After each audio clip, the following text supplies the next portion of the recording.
הפארק כאן 200 אגו. מה קורה? אתה לא אומר שום דבר. עולה עשן שחור במדורות. באזור הטרמינל הישן שקט. יש שם עוד כוחות אחרונים מהשטחים שלנו. אנחנו באזור המטוס המפנה של הנפגעים. Man does not live forever. He should put the days of his life to the best possible use. ולגבי נפגעים אתה עוד יודע משהו עבור. ישנם מספר נפגעים, אני כרגע לא יודע בדיוק כמות עבור. How to do this, I can't tell you. I only know that I don't want to reach a certain age, look around me, and suddenly discover that I've created nothing. תוך מצב בקצרה בו.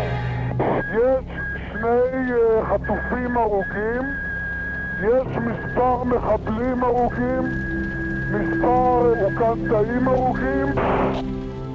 That I'm like all the other human beings who dash about like so many insects, back and forth, endlessly repeating the routine of their existence. בשלב זה, לפי מה שידוע לי, לכוחותינו פצוע אחד בלבד עבור. I must feel certain that not only at the moment of my death shall I be able to account for the time I have lived. I ought to be ready at every moment of my life to confront myself and say, this is what I've done. Miss you. Yoni.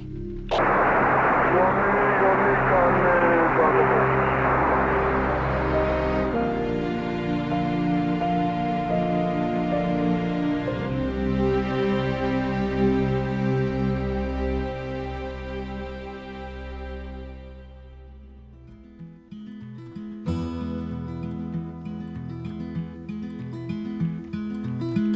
I know you'll help us when you're feeling better, and we realize that it might not be for a long, long time, but we're willing to wait on you. We believe in everything that you can do if you could only lay down your mind. I want you to try to help yourself.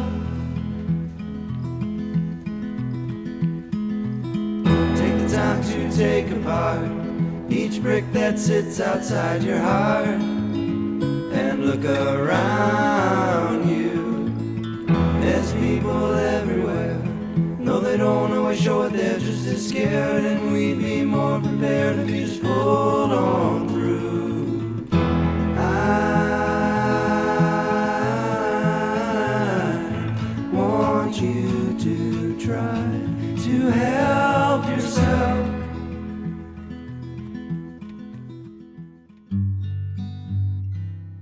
Yoni was the oldest son. And when we came to Israel, he was a small child, just a baby, 3 years old. We were 3 kids here, 3 boys, and we were very, very close. We were really a band of brothers.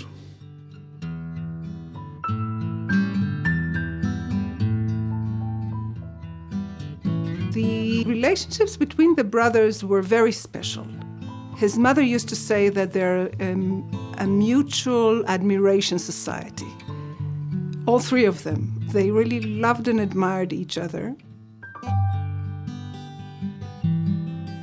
My mother was a very down-to-earth, practical woman. My father had great visions. She always said, I'm married to a genius, but somebody has to change his socks. My father was working. My mother was the person who took care of us, who educated us, who nurtured us. And she would make sure we had the family meals together, the Sabbath meals, all these things.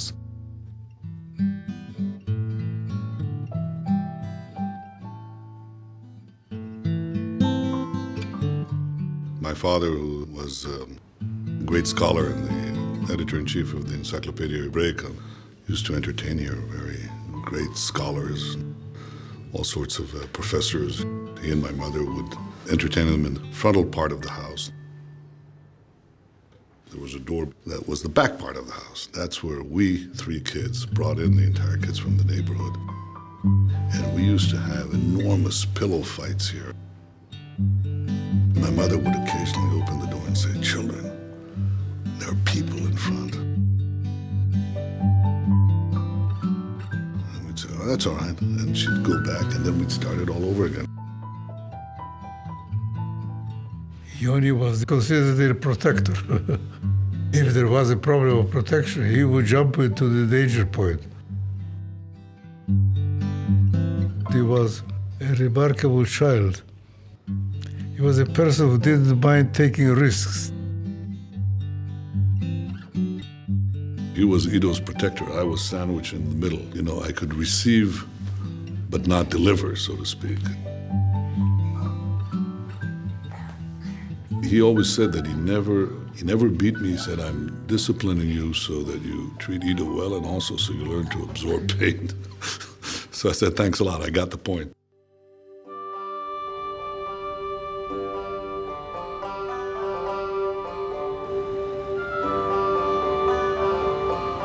Jerusalem of these days was not like today. It was a small town, divided city. And Yoni and his family used to live in Talpiot, which was a neighborhood, isolated neighborhood near the border with Jordan. There weren't that many houses there, a lot of open fields. The neighborhood kids at that time, we used to play outside in the street. Our life was outdoors. We had battles all over the town. The place we had Maccabees and Greeks. We went to a little wooded area here, and we had bows and arrows. And there was a sense of great freedom, the vibrancy of youth. The best and most beautiful days I ever had were those when I was a little child, hiding in huge fields, covered almost completely by grass, looking for ladybugs, seeing the world as the most marvelous place, and grown-ups as veritable giants.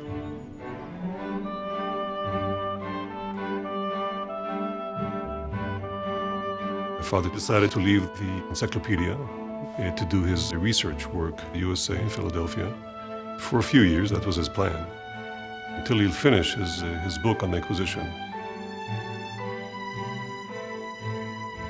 When we heard that we were going to leave for the U.S., I think I was in the 8th grade, and Ido was a child, but Yoni was in the middle of high school. I think we all broke up crying. I don't remember us crying that often, but it was a terrible crisis for us. Yoni wanted to stay. He was already 16 and a half years old. At that age, it's very difficult to leave. He had a very active social life. He was the head of the student council. He was enamored with the scout troops. At the time in Jerusalem, the scouts were extremely important for the youngsters. It was a way of preparing yourself for the future in the army. He was in the Modi'in tribe, and I was at the Metzada tribe. But he was very powerful, and he actually recruited people from our tribe as well, so he was good. His personality attracted the youngsters to come and follow and join the scouts. Yoni was very charismatic, and I think that he liked leading, but he also felt that it's his responsibility. Charisma is the quality, and leadership is the commitment. The Boy Scout and the life in Israel made him a real patriot, you know. He was a real Zionist, and in high school, for him to live out of Israel, It was a big disappointment.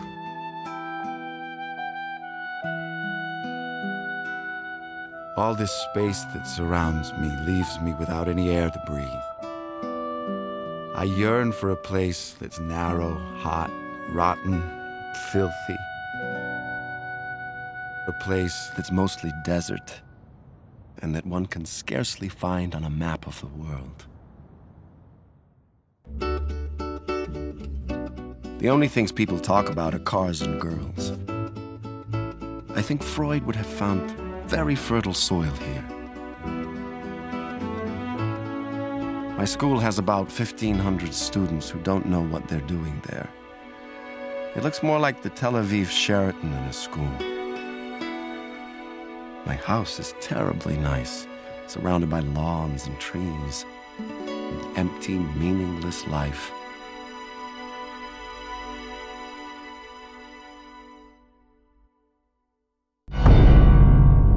Air France jet was hijacked by Palestinian guerrillas today. On board, some 80 Israelis and 157 other passengers. This one involves an Air France Tel Aviv to Paris flight taken over by 7 members of a Palestinian guerrilla group shortly after an Athens stopover. The twin-engine plane landed at Benghazi, Libya, and after refueling, took off for an unknown destination. The Israeli government's position has always been to refuse to accept terrorist blackmail, and it all boils down to a simple but frightening question: who gives in first?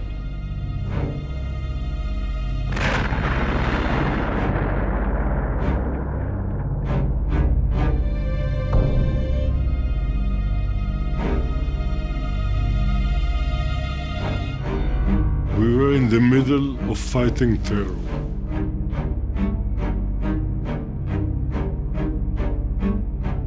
And taking aircraft and taking hostages, it was part of the fighting. We didn't know where are they aiming at. We thought they may try to land in Tel Aviv, in the Ben Gurion airport. But then we changed our course to Entebbe.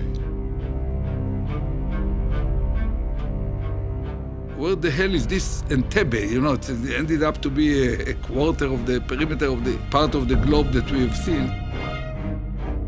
When I came first time to the chief of staff saying him that, look, we have to plan what to do with those hostages and so on, he said, yeah, you're crazy. Who can reach them in Uganda, in Entebbe? Israel is determined with the murderous organizations, will never negotiate. The only place where we can meet with them is on the battlefield.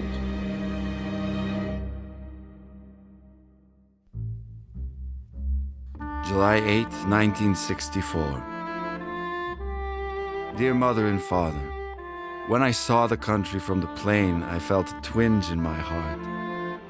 Jerusalem is more beautiful than ever.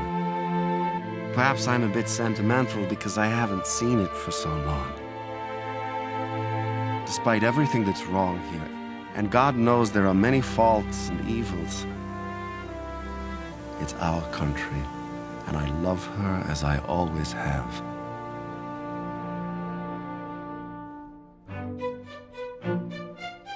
After high school, many of our friends went to the army.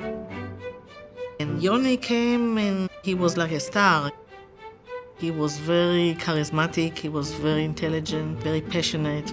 It was a feeling of somebody who was much above everybody with his philosophy of life or his care of the country. We had mutual friends, friends who admired him, and girls who were in love with him. I was impressed with the fact that he had no family here. I came home and told my mother that I met a boy and so on, and I don't know who cooks for him and who washes for him. I thought of inviting him over, and I took pity on him. He went from one boyfriend to another with his pekalach. He was like a gypsy, homeless. Yoni was in a cafe near the school, and I went there. And I was impressed. He sat there all by himself, smoking a cigarette, drinking coffee, reading the evening paper. It was like a a little bit grown up, man of the world. He had a great smile. He was a handsome kid. He was extremely strong, dynamic, interesting, fun to be around. I presume, correct me if I'm wrong, that's what girls like in boys. He came to be enlisted, and he has always had a list of things to do, catch up with physics and math and this and that, and one of them was to find a girlfriend. And there was also a timetable. He was going to go to the army. So he went for it, and I had to cooperate sort of it. I was impressed. We started on July 12th, and I think he enlisted a month later. And I went beginning of September. Dear father, mother, and brothers, basic training started a few days ago. From Wednesday to Saturday, we'll have a march to get to know your personal equipment, which means marching 25 miles a day. But that doesn't worry me. I've reached the conclusion that anything the Army requires of a soldier, I can do. He told us about his accomplishments, how he did as a soldier, and he always came first in any course he took. At that time, we didn't make long overseas phone calls. Nobody did. And the connection was with letters.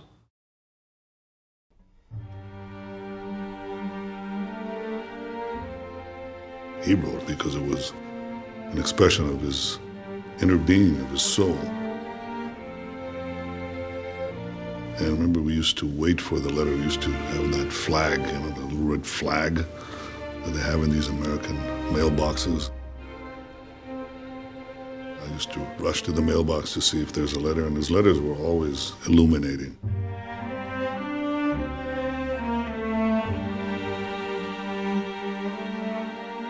Until now, I must admit, I never felt the country. Never before had I felt this so powerfully. I knew the country existed, that I was living in it, and that if the need arose, I would fight for it. But really to feel the place, the soil, the mountains and valleys of Israel, this sensation I have now experienced for the first time.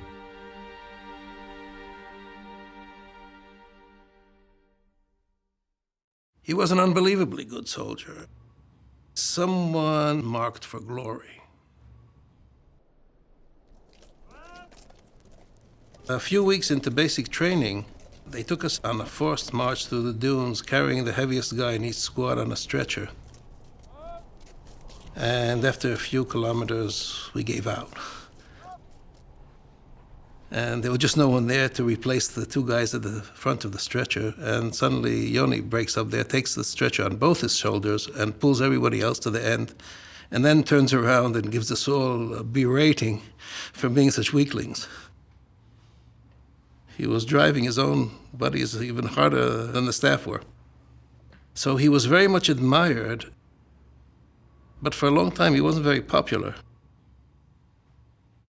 I wrote him a lot, he answered a little bit. But I wasn't that interested in stories about the army, more about the I love you part and so on. Once he was in the army, he was 100% there and did everything 100%.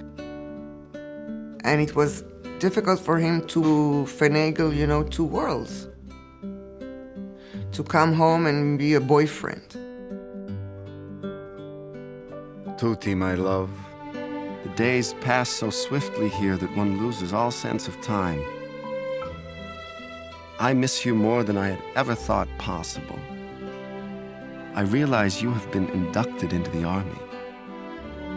Clearly, there are better ways of spending one's years between 18 and 20. I wish I could say I will be beside you all along the path you must take, but it can't be. Each of us must walk this path all alone. I'm writing this just so you'll know that I'm thinking of you and I love you. As I write this, it sounds so very far away.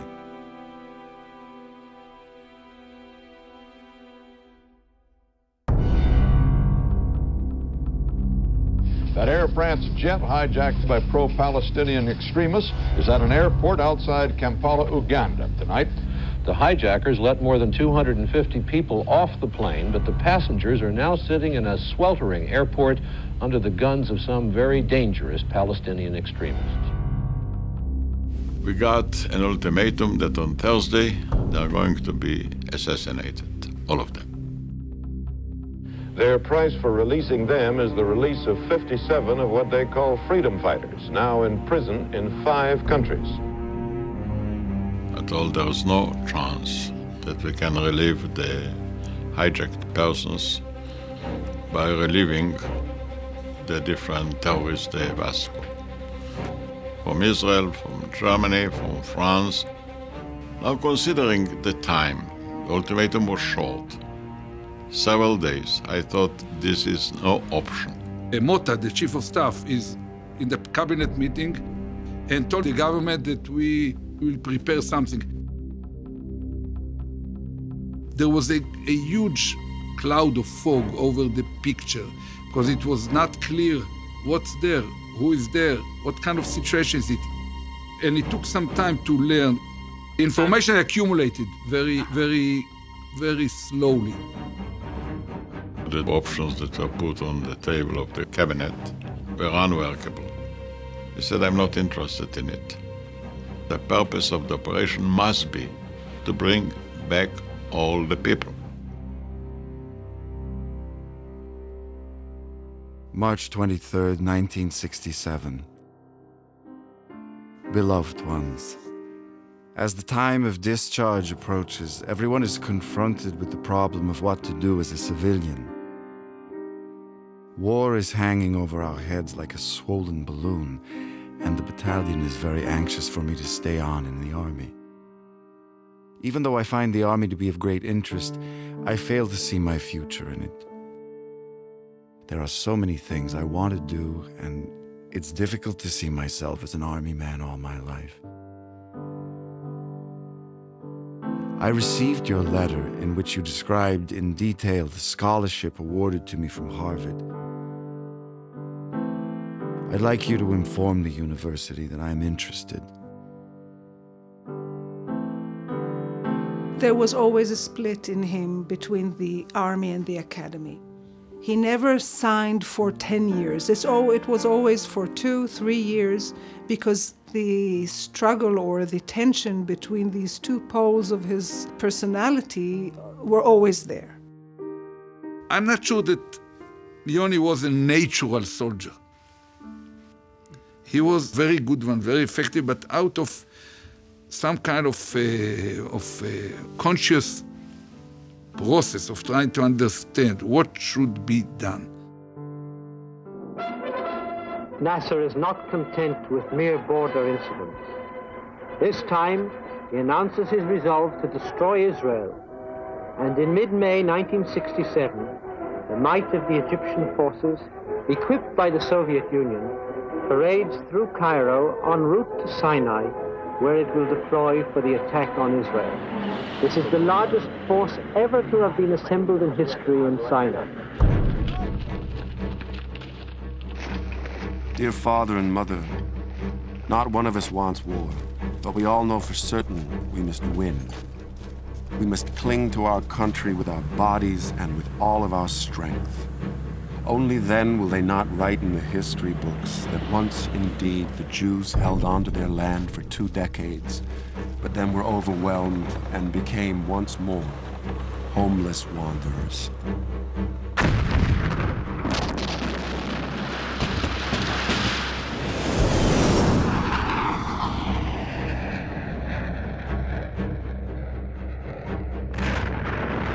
Tuti, my love.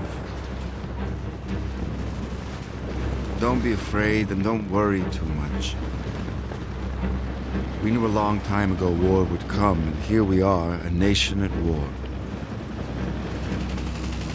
Tuti, the According to the plans you and I made, we were meant to meet 2 hours ago and perhaps go to the seaside.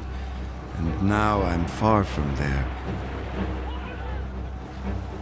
If there was no war going on here, if I didn't have to go out and kill, and if I wasn't alone without you, it would actually be nice here.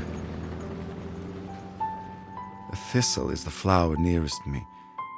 I'm sending it to you. But it will probably crumple away before it reaches you. Most of our battalion was involved in the heli-borne raid on the Egyptian artillery at Katif. This was the major Egyptian sort of stronghold in the Sinai Desert that had to be crushed in order for the Israeli army to advance forward. The Egyptians discovered the landing ground and began bombarding it, and we were the last to go in, so we didn't go in. Yoni was so frustrated that he actually absconded from the company and jumped on one of the helicopters. He saw that they were going to battle, and he just went into one of these helicopters and took part as a regular soldier, even though he was an officer. Israel appears to be mounting a quick succession of victories here in the Sinai Peninsula. Israel is full of rumors tonight, and you can tell something about a nation's morale by its rumors, and Israel's are all of victory.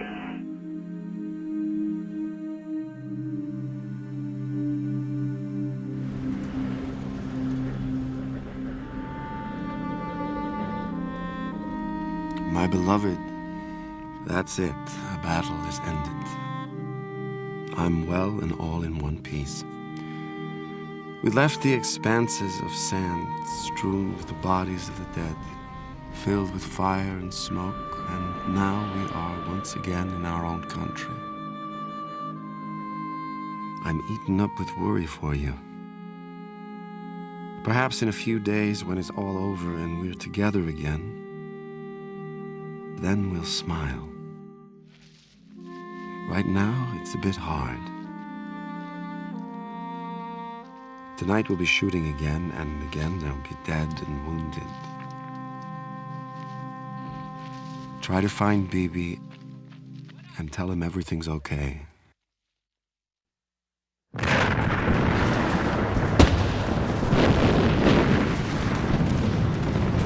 We went north, and finally the whole outfit got into the fighting on the Golan Heights. He was going over to help a friend of his, sort of leaning down to help him. And that's when he got hit. He was bleeding all the time, and the one thing he wanted to was survive. When you see death face to face, when you're wounded and alone, in the midst of a scorched field, surrounded by smoke, with your arm shattered and burning with terrible pain, then life becomes more precious and craved for than ever. You want to embrace it and to go on with it, to escape from all the blood and death, to live. When he was wounded, he thought he was gonna die. He realized that to get married, that's what's important for him. Beloved mother and father, I'm very happy to tell you that Tuti and I are to be married as soon as I am better. I considered going to America for a year without Tuti and getting married later. Now I don't see any sense in this. Nor do I believe that I could stay in America for a year and study there with my heart and my thoughts elsewhere. And we got married in August, as soon as he could remove his cast.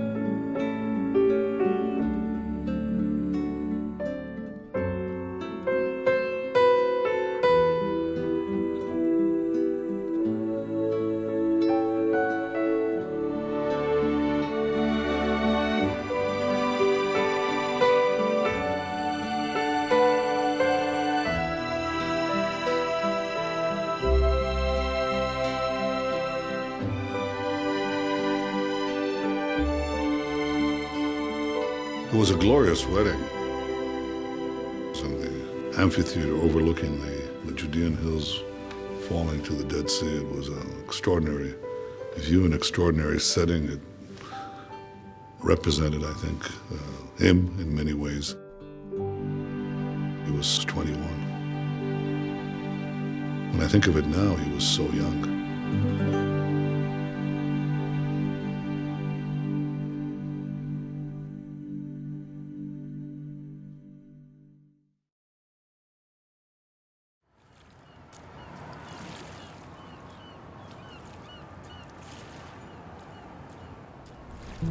April 15, 1968.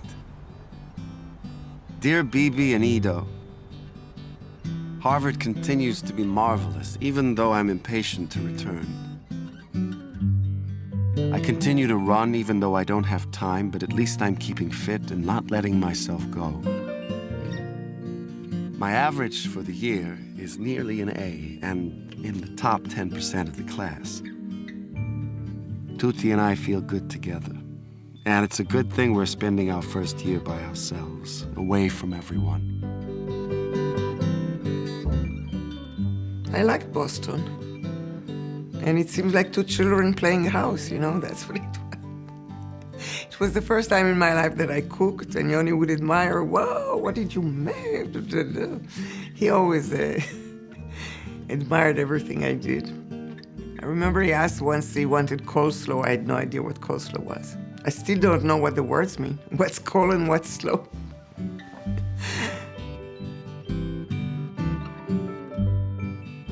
I was attached to my parents, and there I was only with Yoni. So it's strange, it's sort of lonely. I worked at the consulate. And it was difficult because every day I would know what happened in Israel, because the consulate would get the paper and would get telegrams and so on. And you're not there. There was a lot of internal terrorism at the time, and so he felt that just a matter of time until there will be another major war. For nearly 6 hours today, Israeli and Egyptian artillery again dueled across the Suez Canal. UN observers issued 3 appeals for a ceasefire before the shooting finally stopped. He knew he was a very good soldier. He knew that he was, in many ways, better than most of his peers. He cannot continue the student life when war was raging all over. What's the sense of being a scholar if the whole country disappears? He was aware of the role that our generation is playing on the stage of history, and deeply connected with serving something which is bigger, more important, more kind of powerful than you, namely the fate of the people you are part of.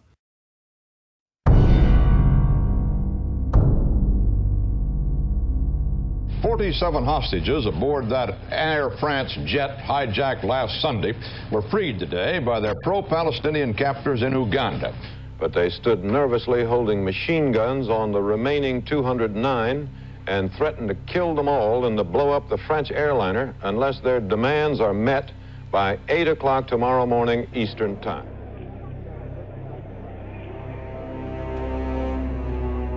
The French interrogated those people who were selected to be freed and came to Paris.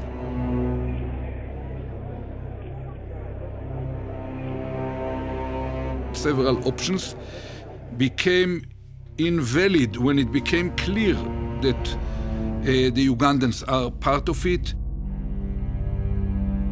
There was some selection they made between the Gentiles and the Jews and Israelis. Many of those released paid tributes to the Israelis still in guerrilla hands. They said the Israelis were showing high morale and high spirits and much pride in the face of threats to kill them.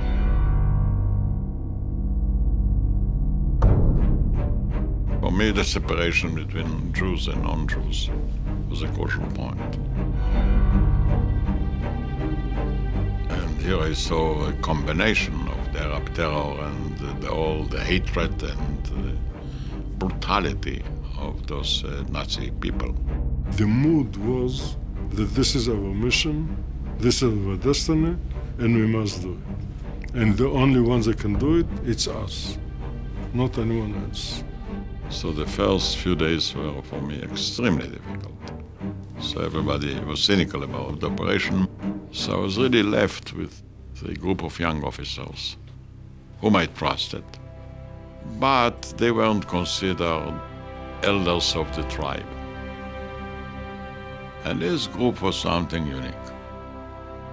They were worried about the nation, they weren't worried about themselves, and they had a record, extremely courageous. They studied the map like their parents studied the Talmud.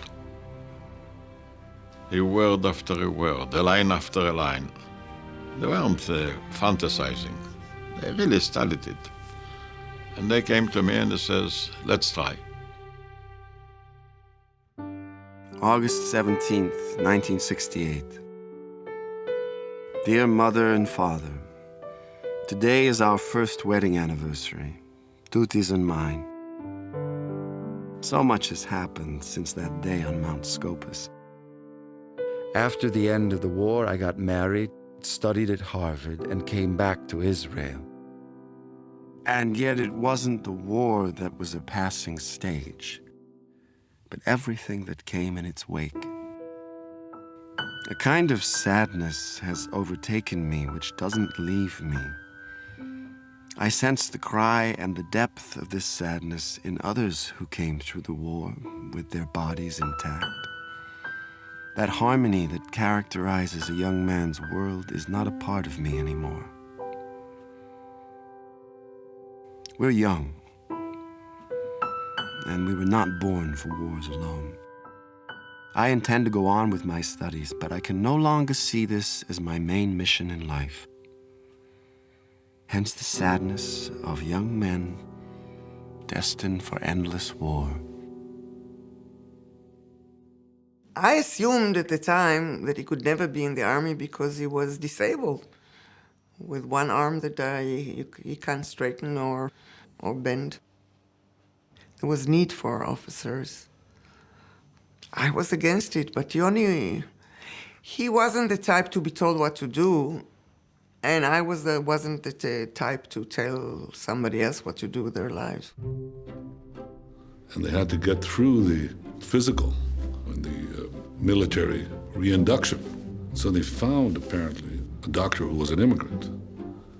And he apparently mistook the fact that Yoni had a fractured elbow, and he looked at one knee, he thought it was a knee. He said, this knee is fine.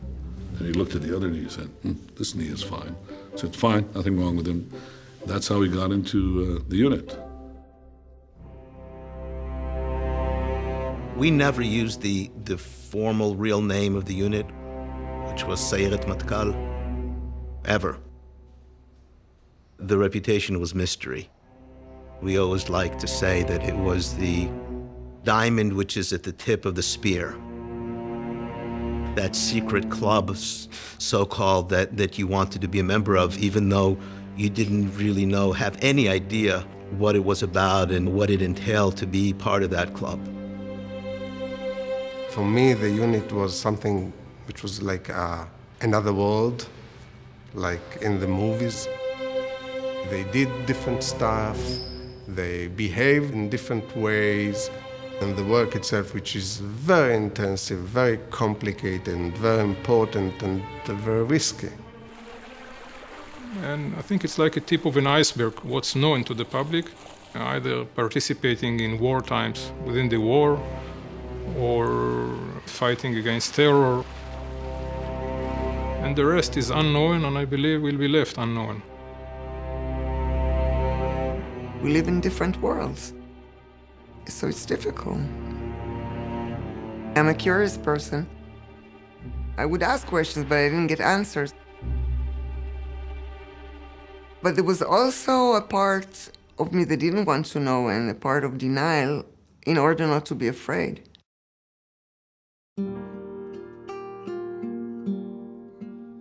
Beloved, The day after tomorrow, you will be 23. Happy birthday. I'm writing this to preempt the thought that may come to your mind. So why the separation? I believe with all my heart that it's extremely important that I be in the army now. We hear the war slogans of millions of our neighbors and their desire to annihilate us, including you, my wife. I realize that it's very hard for you. What's to be done?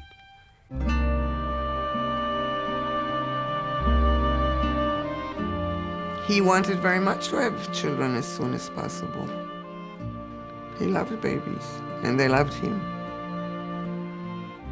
When I realized I was pregnant, I stayed a whole month or so in hospital, just trying, to prevent miscarriage.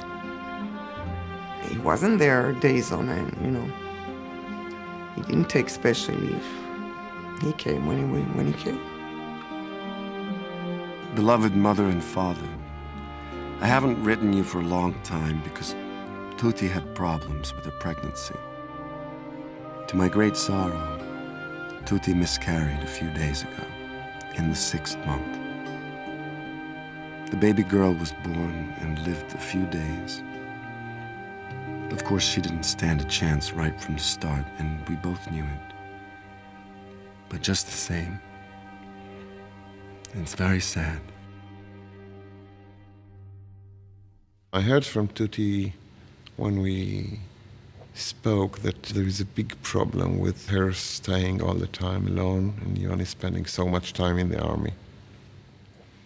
At the time, we're less sympathetic with Tuti because what Yoni did in the army had such an importance in our eyes.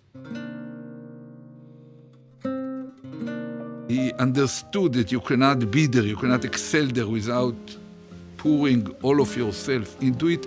And the demands of a young lady who married you, and she expects you to be with her, not just to come late at night and to fall asleep beside her. We never really discussed what happened. I was depressed, and I may have been subconsciously, resentful that he wasn't there. That I was schlepping it alone and so on. We were also protective of each other. Maybe we didn't talk about things partly in order not to hurt each other.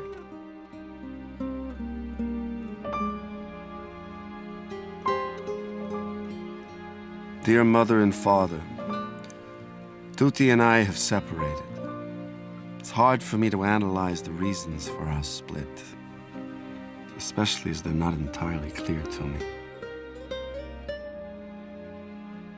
It was a very sad period in his life, naturally. Whether you want the divorce or you don't want the divorce, you feel that something that you wanted to succeed failed. There's no doubt that my serving in the army is a contributing factor. It's happened so recently that I myself am still unable to reach any conclusions, far less see what the end will be.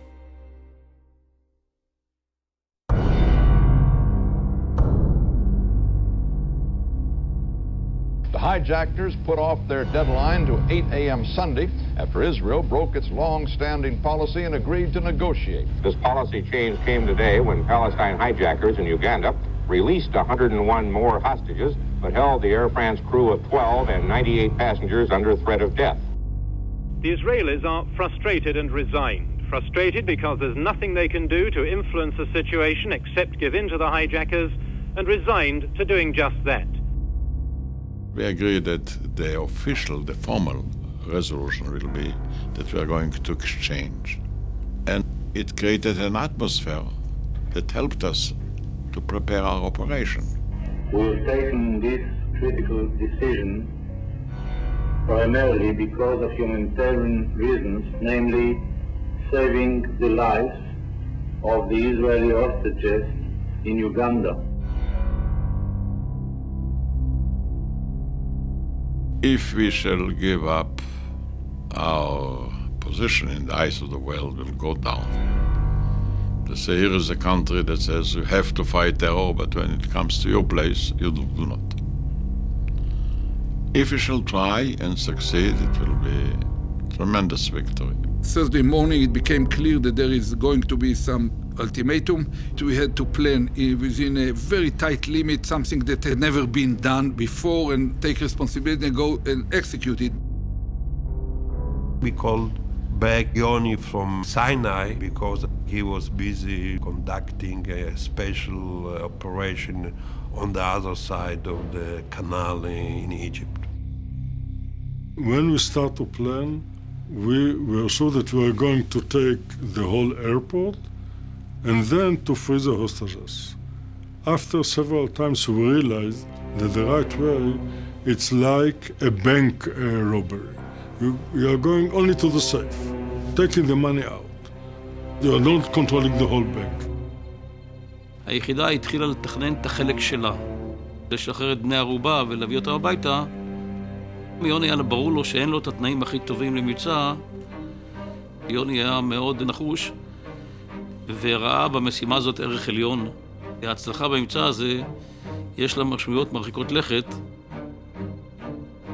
He didn't have any hesitations. He looked upon it almost as a normal operation. April 18th, 1972. Dear Mother and Father, after 4.5 years of married life, it's hard to get used to living alone without the woman one loves.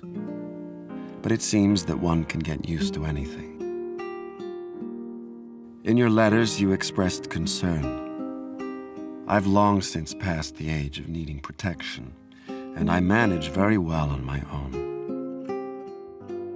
But it's still good to know that in case I do need assistance, there'd be someone who would understand and help.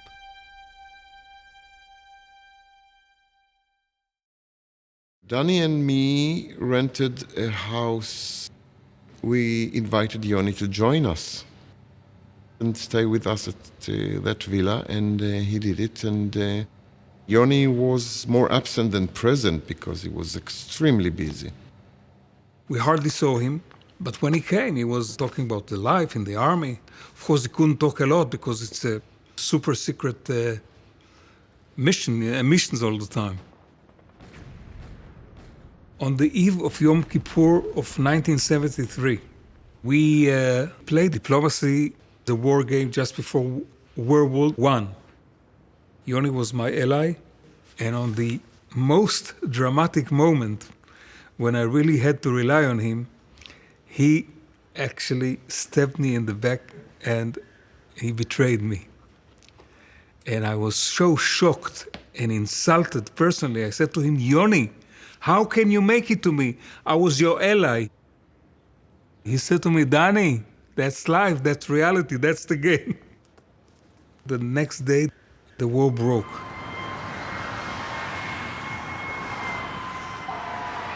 War erupts in the Mideast as Egypt and Syria attack Israel on the Jewish holy day of Yom Kippur.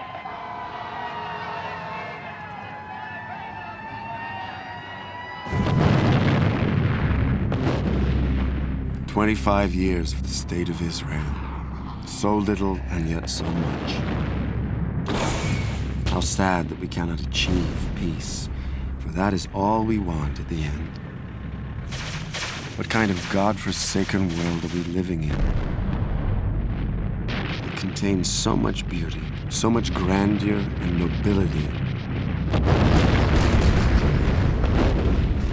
That men destroy everything that is beautiful in the world." There was a mission to the unit to go directly to the Golan Heights to help the forces there to receive the Syrian attack. A company of Syrian Commandos landed with helicopters very close to the post, and Yoni with his force immediately came to get in touch with them. And as they came to the place where they thought they spotted the Syrians landing, And suddenly there was a burst of gunfire, and everybody dropped to the ground. They surprised us face to face against the commando troops.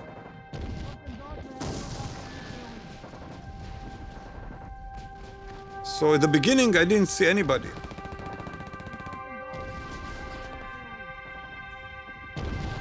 And then I saw Yoni ahead of me, leading a group of soldiers. He said, like he did all the time, he set the example. Very calm, very not running, as it needs to be. You see your commander and said, okay, if he's going now, I'll join him. And he started moving forward, and everybody just pulled everybody behind him. And went over the Syrian lines and overcame them. They were outnumbered and attacked from superior positions, had lost only 2 or 3 men, and that was entirely due to his leadership. He did close combat with extraordinary results.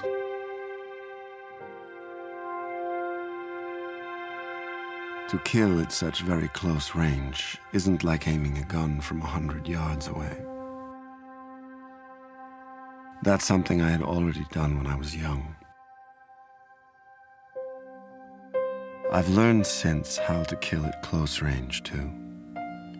Pressing the muzzle against the flesh and pulling the trigger, the body muffling the sound of the shot.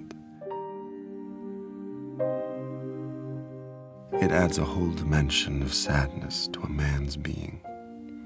Not a momentary, transient sadness, but something that sinks in and endures.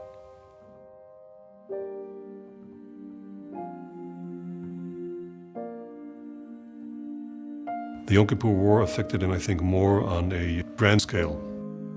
I think he saw that there is a certain lack of holding power in Israel for anything that's long and drawn out. This has been the hardest war we've known. At least it was more intense, more costly in dead and wounded.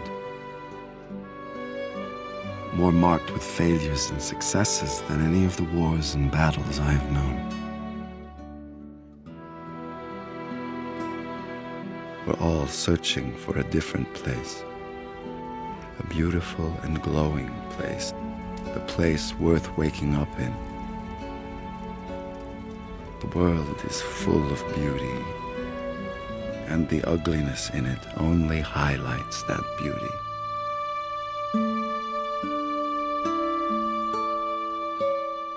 Bruria, she was at that time my secretary. A very good secretary, very beautiful, handsome girl. One day, she came to me, told me, I want to go to the best battalion that you have. And he said, you should go to Gdud 71, and there is a new commander there, and I think it's good for you. שהשיגו תוצאות טובות מאוד. היחידה שספגה אבדות קשות במלחמה שהוקמה לחלוטין. לדעתי השיגה... I don't want to say I fell in love in the minute I saw him because it will sound stupid, but there was something in the minute I saw him. Bruria was a very free-spirit woman. And Yoni was an army man, a commander, a tough guy. I was young and very enthusiastic about life, and he didn't think about himself that he can, again, fall in love, be devoted to love, open himself to love. He didn't relate to me at all for the first 4 months. I was doing paperwork, organizing things for him. on his bed, you could see the poets he read. When you see it, that somebody that deals with army all the time, his private time is poetry. And it was amazing. And then I decided that I have to make him love me. And I worked on it. I don't want to... I worked on it. And in the end, it happened. Bruri mine, I love you very much.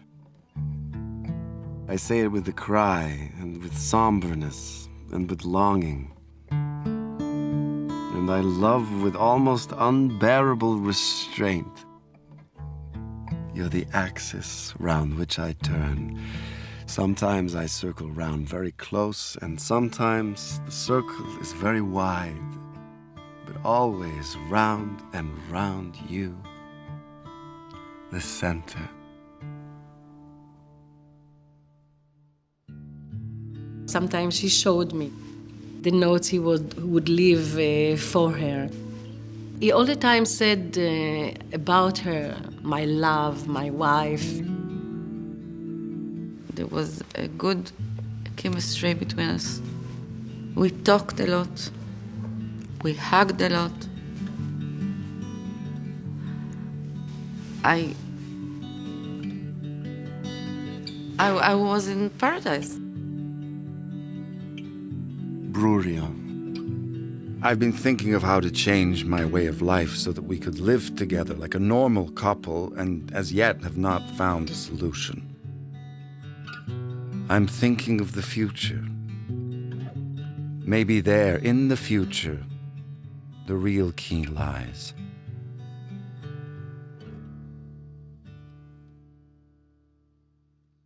Dear Bibi, it's fairly certain I'll get command of the unit and start the overlap quite soon.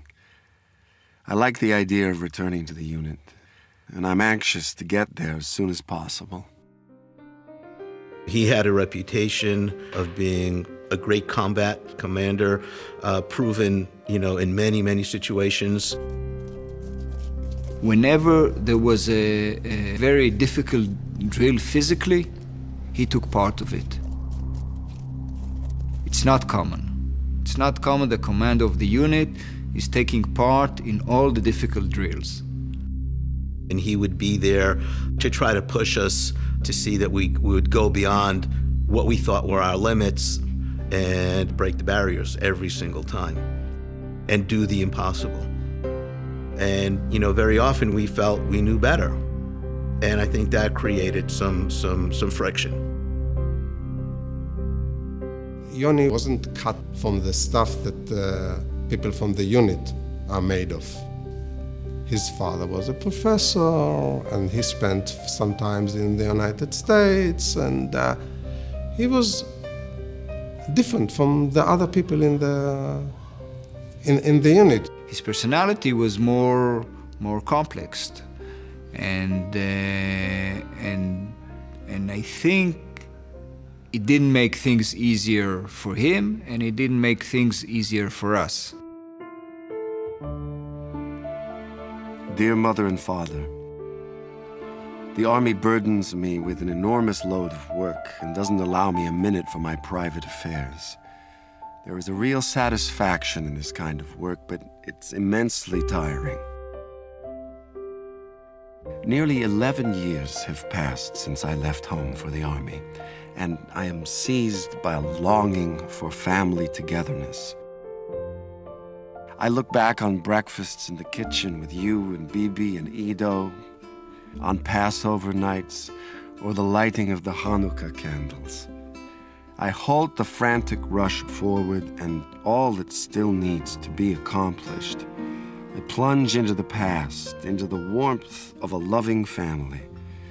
It's a world of its own, the world of an enchanted child. He was a complicated man with internal conflicts, with difficulties. and still had a huge responsibility on his shoulders in such a young age.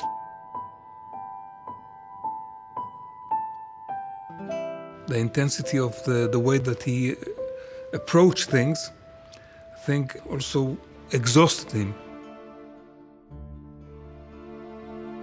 On one hand, achieving and going into unachievable heights, and on the other hand, not getting and possessing the simple things that make people happy.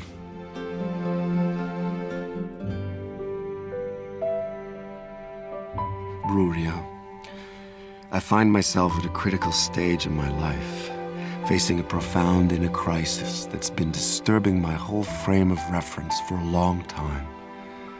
Until now, the only solution suggested plowing the same deep furrow in the same field. My work possesses me, and I don't want it to. I do things because they have to be done.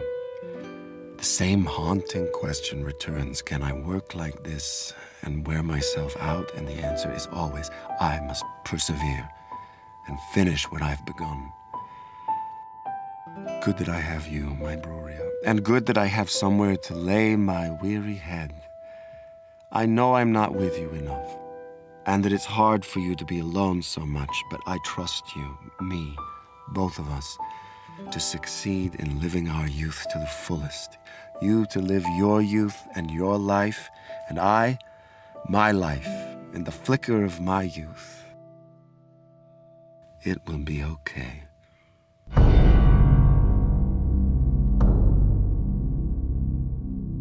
Israeli government ministers worked into the Jewish Sabbath tonight on negotiations for the release of about 100 Israelis and other Jews from Palestinian hijackers in Uganda. Today they assembled their remaining 110 hostages in small groups and surrounded them with dynamite to await Sunday's deadline. Time was running out, and the fear, anxiety, and frustration of the relatives of the Israeli hostages held at Entebbe spilled out into an angry outpouring of emotion. Give the hijackers what they want, they screamed. Just let our loved ones come back alive.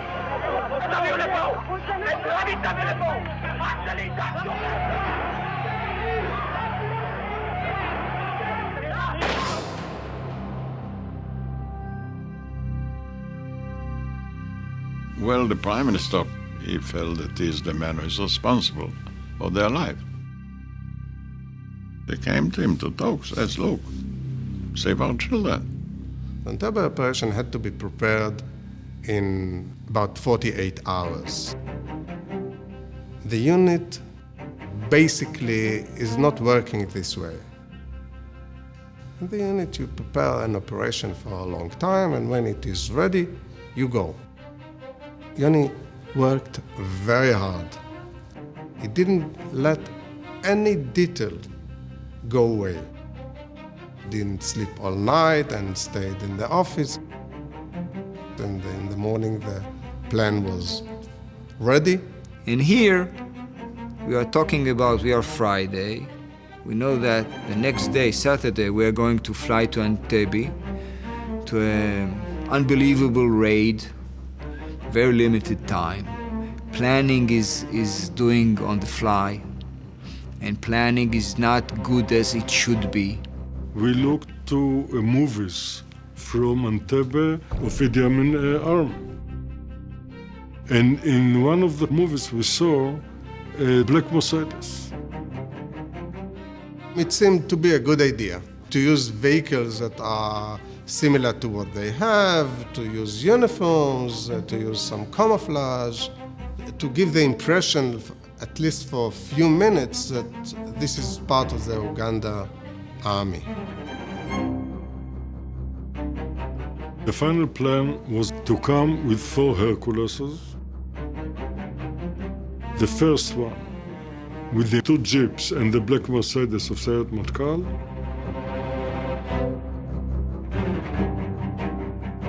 They have enough soldiers in order to storm the main terminal and to kill all the tourists around and to take the hostages back home. The first time that they thought maybe this is going to occur is after the final simulation exercise. Chief of Staff said he's going to give his approval and recommendations to the government to carry out this operation. The Prime Minister, he wasn't convinced about assurance that these boys can negotiate 4,000 kilometers away from home to cross different countries. Our planes were unarmed. It wasn't fighters. It was cargo planes.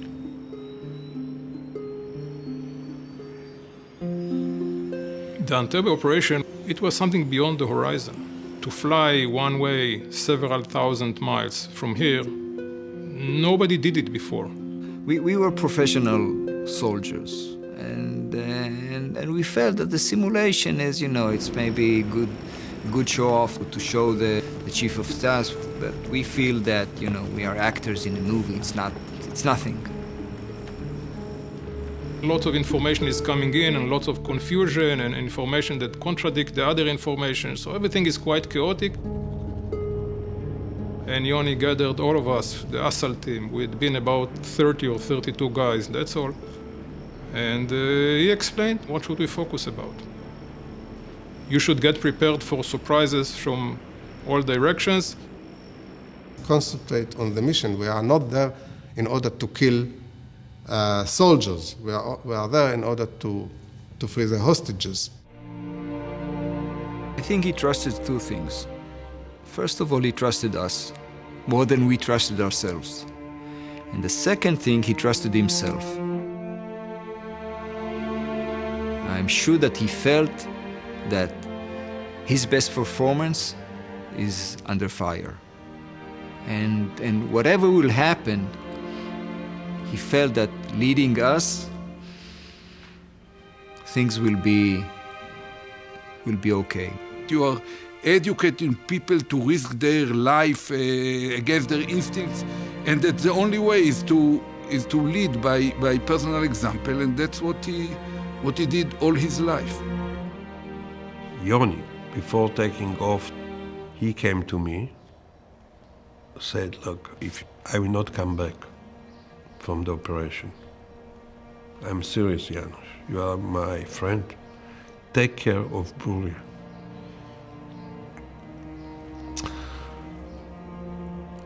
It was like yesterday.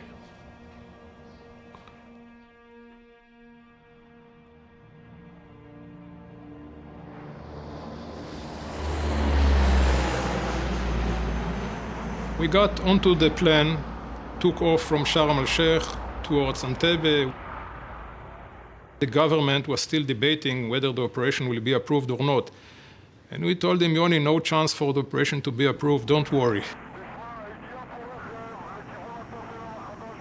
The last leg was a very long one.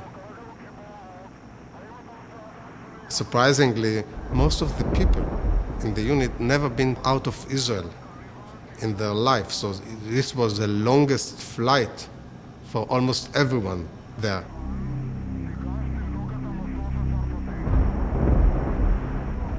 Yoni came out and he told us the government approved the operation.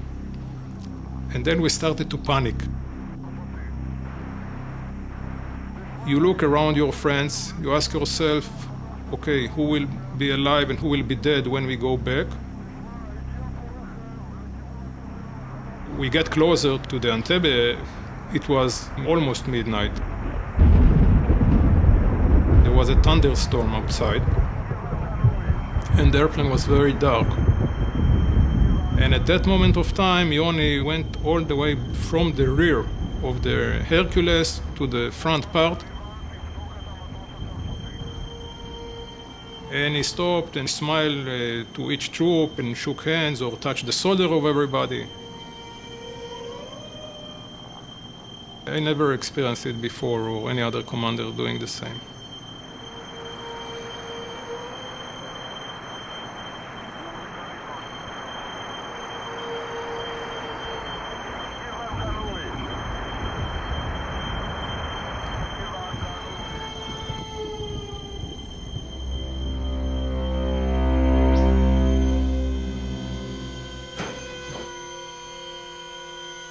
When the airplane touched the ground, the door was open, and we went out, and I remember the silence. There was no noise anymore. And then I remember the darkness. There was no light anymore. And then I remember that I was frightened because of, like every kid, silence and darkness.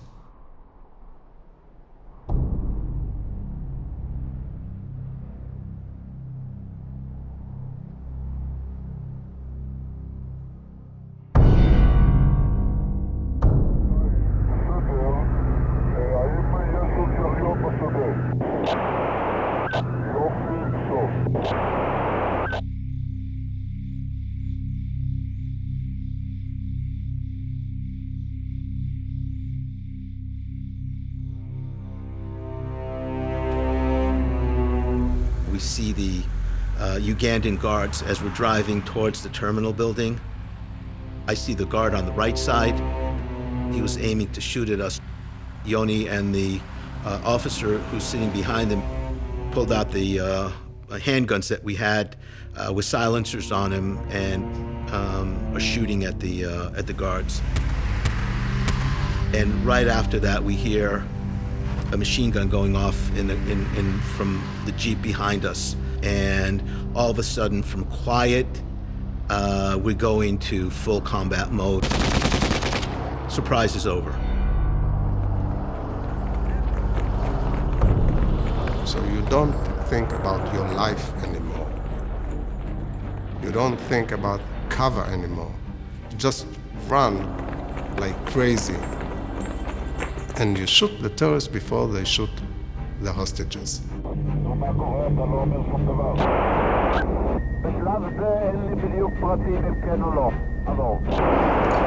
And then all of a sudden, the guy who led the assault team pulled to the left and stopped near the corner of the terminal.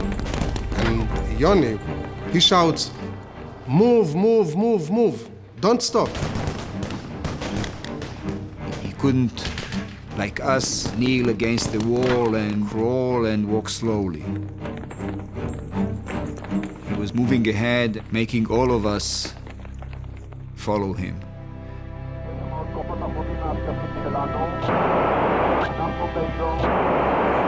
Yoni was running with us. And I saw Yoni stumble. And that was the last that I saw of Yoni.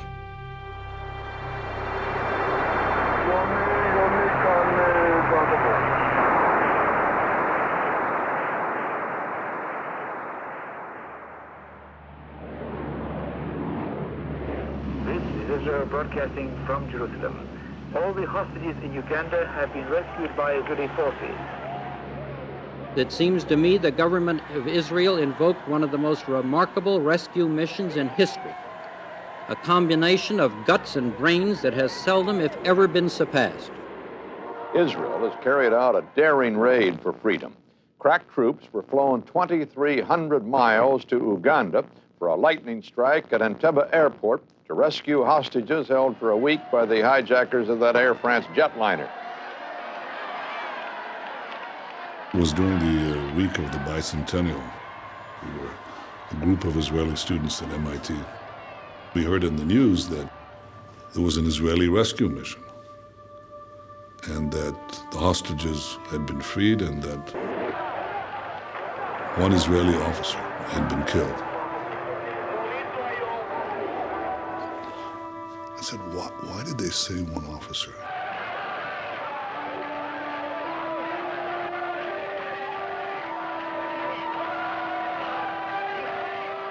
I was sharing with Bibi my concerns. That is, I had called him to Boston. I woke him up and told him that I think something might have happened to Yoni. I had a feeling that something's happening. I had this restlessness that there's something I must do urgently and I don't know what it is. It was very strange.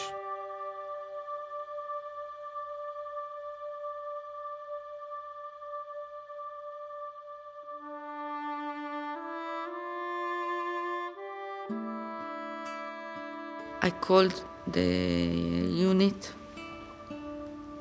and I asked what's going on. And I don't know who talked with me. I don't know the name of the girl who talked with me.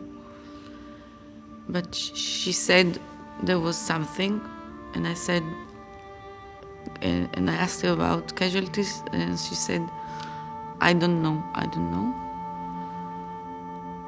I think she knew, because I felt something on the telephone.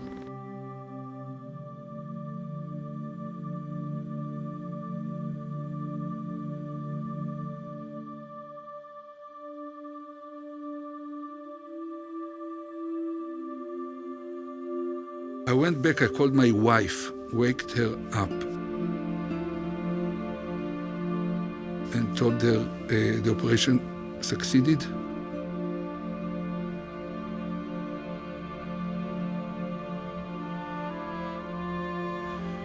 Yoni is dead. Please go down to Bruria, wake her up, and stay with her because someone will come to inform her, and it's inconceivable to me that she will hear the knock on the door, tell her what happened, and sit with her until someone comes there. But I said, how am I going to tell her? I can't look at her, I can't say it, she said. And he says, Nava, you need to do it. And then we hung up, and I stayed there for about 2 hours. I didn't know what to do. I think it was 6 o'clock when I went down, and I knocked on the door.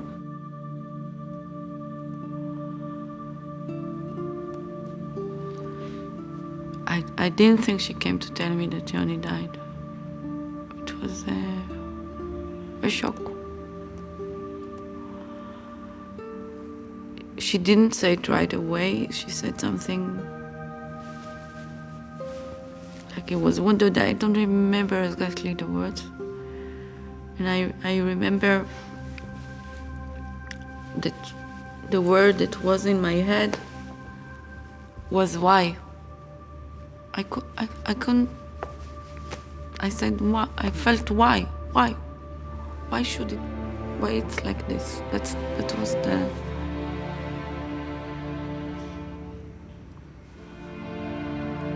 That's it. It was as though somebody amputated my arms and my legs and tore a piece of my heart.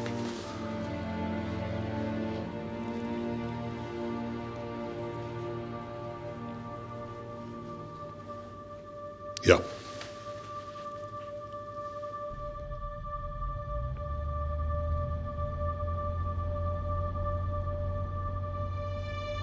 It was just torture, driving this at night. We came to the place where my parents had lived, and there was a big window in this cottage that they lived in. And my father was walking sort of back and forth with his hands in a typical stance that he has, behind his back. He's walking back and forth, ruminating about something. And all of a sudden his face turned and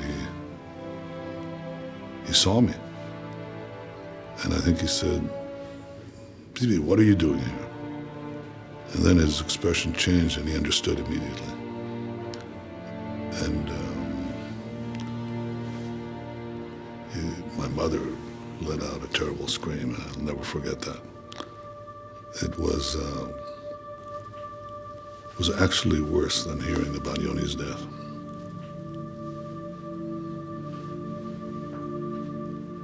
Because in a way it was their death too.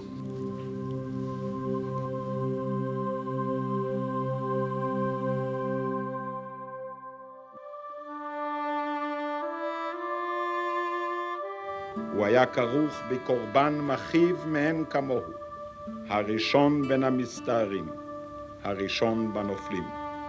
בזכות מעטים נושעו הרבים, ובזכות הנופל קמה מחדש קומה עמוסה על העייפה. ועליו ועליהם אפשר לומר בלשון דוד, מנשרים כלו, מאריות גברו, יהונתן על במותיך חלל. צר לי עליך, אחי יונתן, נעמת לי מאוד, נפלאתה אהבתך.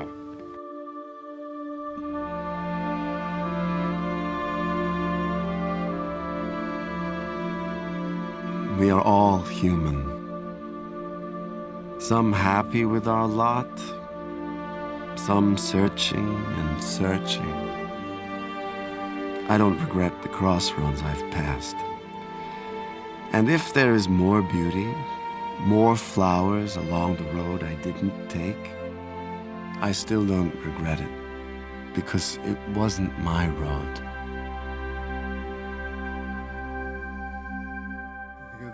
קדש מי רבה, בעלמה דברה חירותי וימליך מלכותי, ויצמח פורקני ויקרב משיחי. On me, on us, rests the duty of keeping our country safe. We are united by something that is above and beyond political outlook. What unites us produces a feeling of brotherhood, of mutual responsibility, a recognition of the value of man and his life, a strong and sincere desire for peace, readiness to stand in the breach, and much more. This is a special people, and it's good to belong to it. עושה שלום במרומיו, ויעשה שלום עלינו, ועל כל ישראל וידברו אמן.